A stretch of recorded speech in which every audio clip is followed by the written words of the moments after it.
Hi, I just wanted to make a video tribute to Doug Brignole.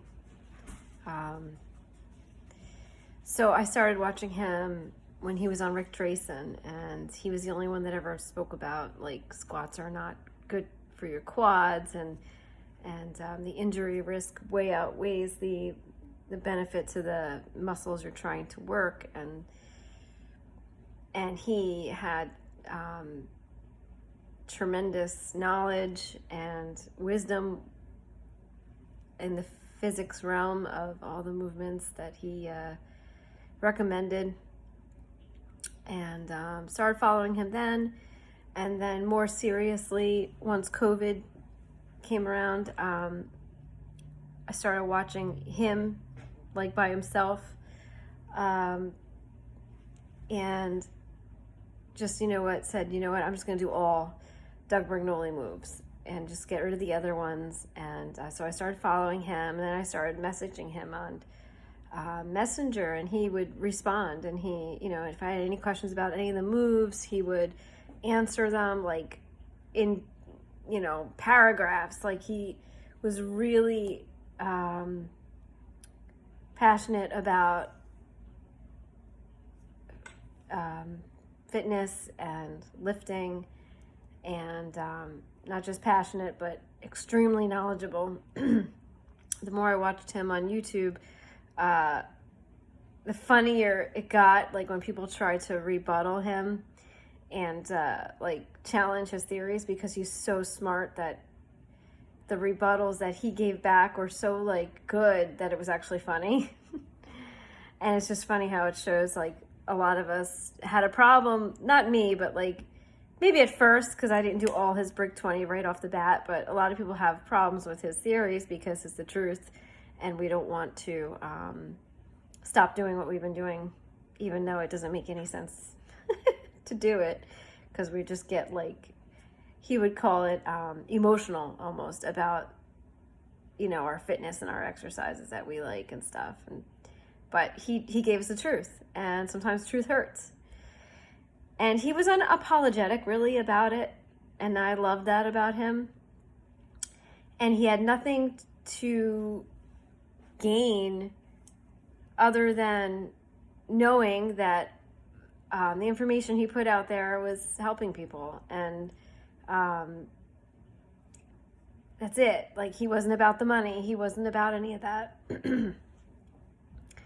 I got his book early on, and probably closer to COVID is when I actually bought the book, and read it several times. Like,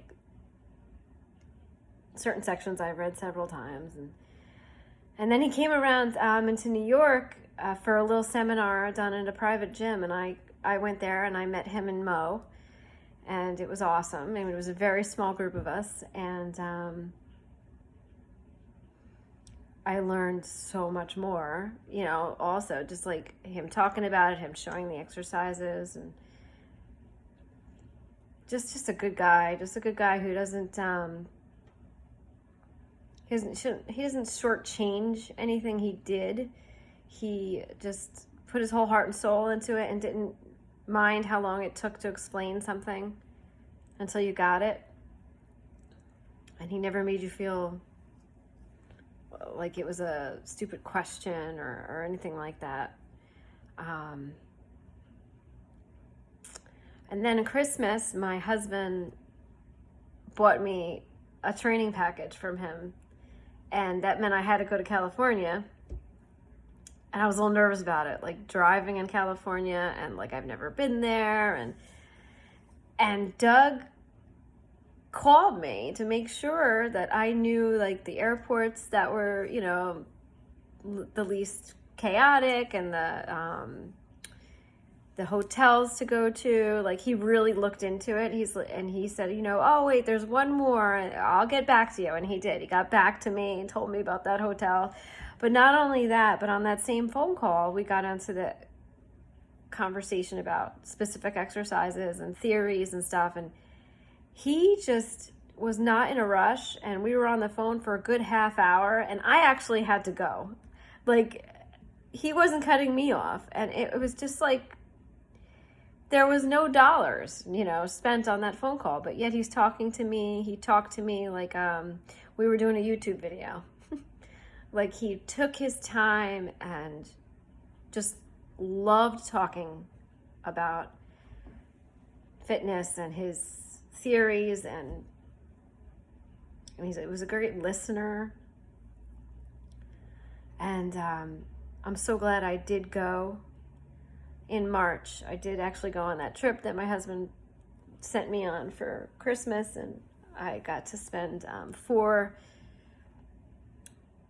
I think it was 2-hour sessions or something with him, and it was just incredible.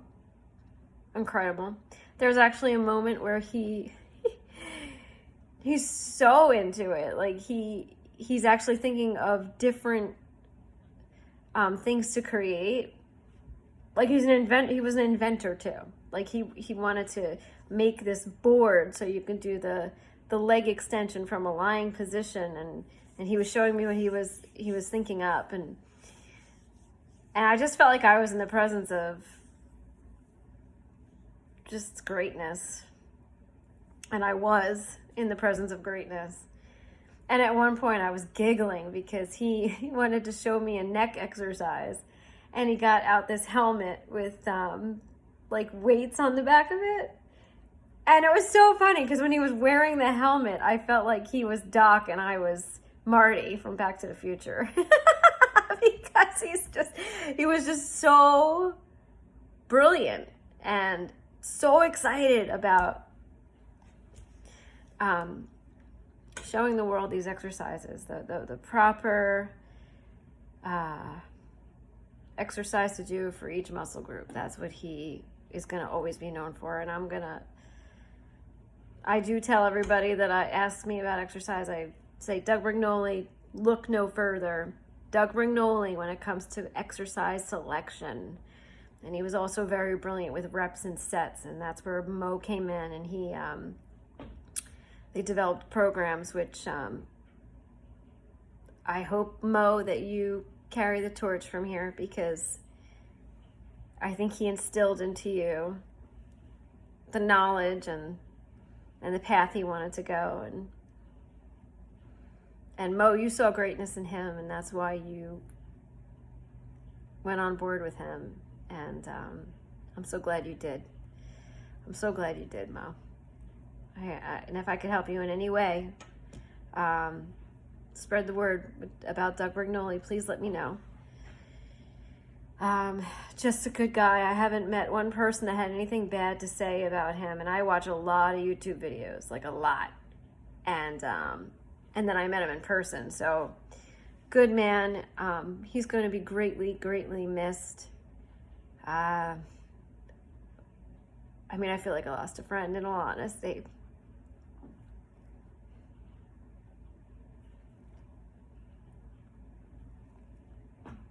After I went there in March to, train with him, and he showed me more things, I started doing a prep, and I entered a bodybuilding contest.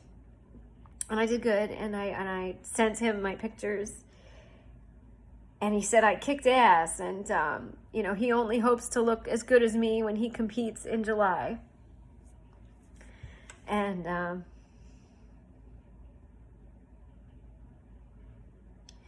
he just took his time, like making sure he said what needed to be said, no matter what it was, whether it was about his program or his exercises or just in anything. If you sorry,